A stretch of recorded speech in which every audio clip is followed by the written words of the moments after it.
You are listening to the Stop Binge Eating podcast with Kirsten Sarfty, episode number 223. Welcome to the Stop Binge Eating podcast. It's time for you to end your food obsession and begin feeling confident and in control around food. You are absolutely capable of eliminating binge eating from your life, and I'm going to show you how by giving you simple tools and insights that you can apply in your own life. I'm your host, Kirsten Sarfty. Now let's get to it. Hi, today I'm talking with you about counting allowed urges. People love having something to count to help them determine if they're making progress or not. And the go-to for people who binge eat is usually counting binge-free days. They'll not binge for a day or for a week or for a month or more and make that mean that they're doing well and are making progress. But using binge-free days isn't the only way to show yourself that you're making progress. And for some people, using only that as a determinant can backfire if they do end up binging. I've seen so many people get so down on themselves for breaking their streak, and then they start questioning themselves and think they're back at square one, or maybe they weren't doing as well as they thought, or maybe their binge-free streak was a fluke, or that they'll never get past the amount of days that they just reached. It doesn't happen for everyone. Some people see it as a mistake to learn from, as an indicator that they still have something to work on more, or as a signal that they need to pay closer attention to themselves. Binging after X amount of days is just a circumstance. It's something that happened, and you get to decide how you think about it and what you make that mean about you, your progress, and your capabilities. So I only recommend you focus on counting binge-free days if you commit to not making it mean anything negative about you or your capabilities if your streak gets broken. If you're someone who usually does make it mean something negative about yourself or your capabilities, or even if you don't, I want to offer you something else to count instead. Allowed urges. Now, before I get into what counting allowed urges is all about, let me first refresh you on what it means to allow an urge in case you don't remember or if you're new to the podcast. Allowing an urge means that you're not trying to force the urge away, but instead are letting it be there and are letting it exist in your body. You're allowing it to move through you instead of trying to make it go away quickly.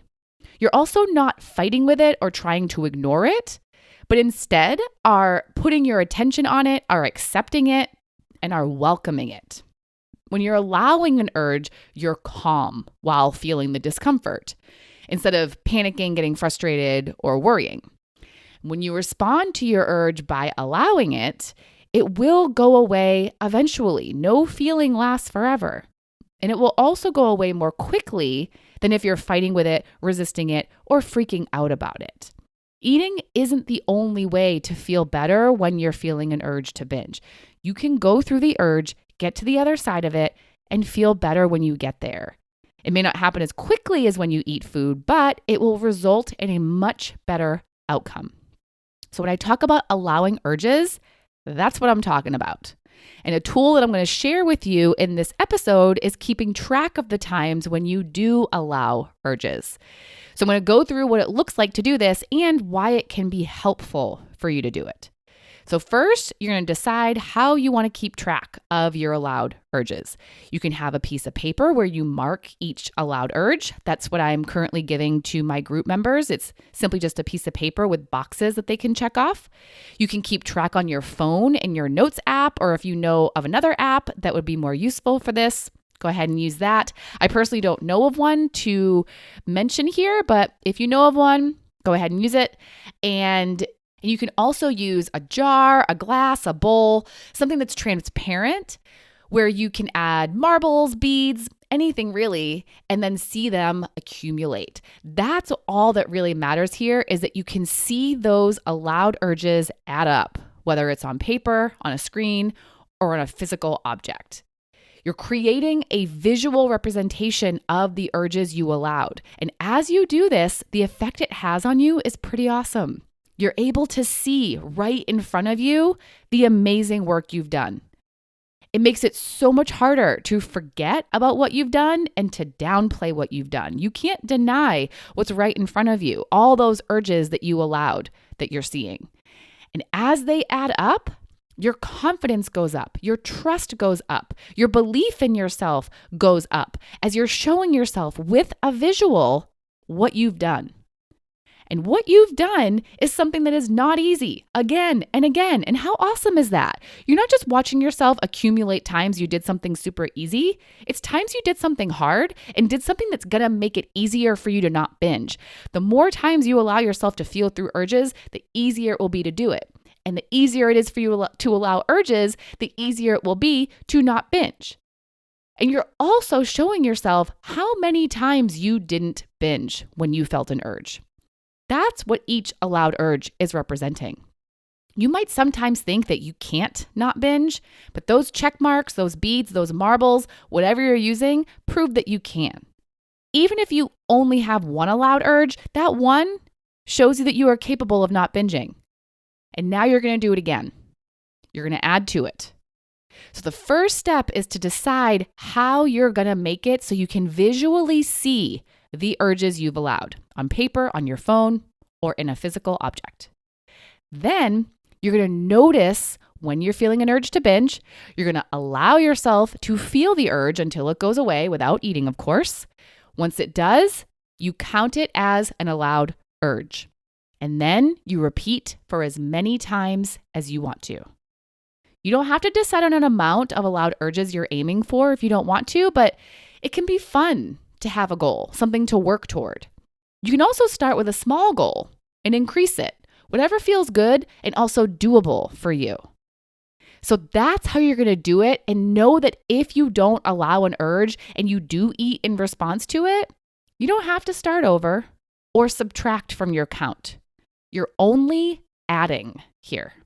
There's no punishing, only rewarding. And I'll tell you, adding a check mark or a marble or whatever might not sound rewarding, but it can be. Each one is like a little celebration for yourself. Appreciate it and remind yourself of what it represents.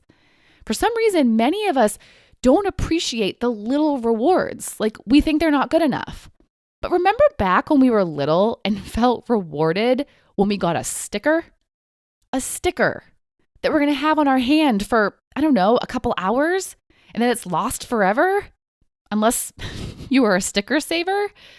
I remember back when I was an assistant dance teacher when I was in my early teens, and we gave the kids stickers at the end of class. I don't remember one kid saying they didn't want one. They would all line up for them. That was their reward at the end of class. And they didn't think a sticker wasn't enough. They wanted it. You can want your little reward for yourself that you know means something bigger than what it actually is.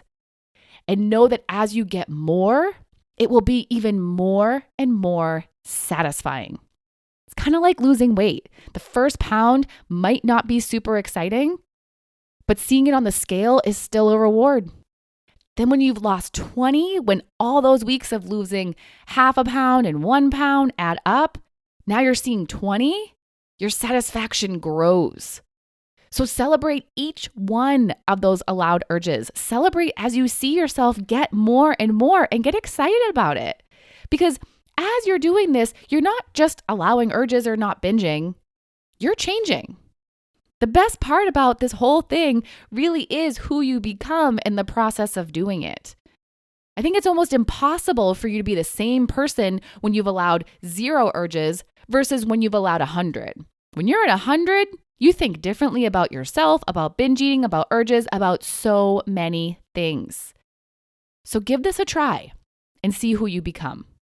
Get yourself set up, commit to a doable goal, do your best to allow your urges, and anytime you do, give yourself that little reward by adding to your allowed urges tally. Then repeat, and know that you're changing with each urge you allow. Get excited about each one, celebrate each one, and build your trust, confidence, belief, and skills as you do. All right, I hope you give this a try. Give it a shot, and I'll talk to you later. Bye-bye. Thank you for listening to the Stop Binge Eating podcast. If you like what you heard today and you want more, go to coachkir.com/free. That's COACHKIR.com/free to get some awesome free stuff to help you stop binge eating.